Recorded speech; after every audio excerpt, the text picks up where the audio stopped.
Ah, Ano naman yan, Tay?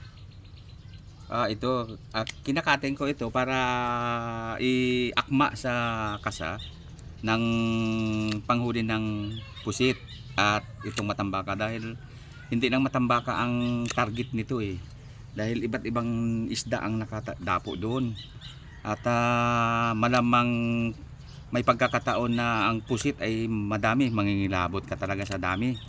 Kaya kailangan ay i-prepared ng maayos talaga yung palakayang ipanghuli doon na isisipir siya. Yan.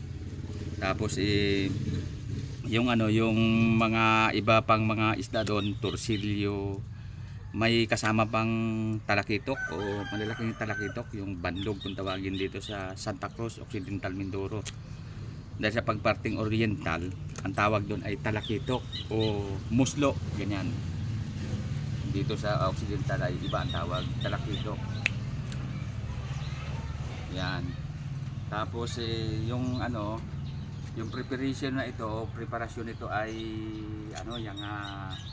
ito'y kinakating ko muna para iakma doon. Tapos sa pang-area doon, dahil kailangan iakma sa lalim.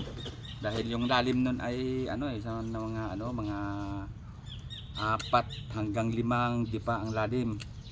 Ikinasa ko ito sa 8 dipa para may allowance ang lambat, para lapat yung pamato o yung may tingga sa ilalim, at lapat at nakadutang naman yung gamaw doon sa ibabaw niya.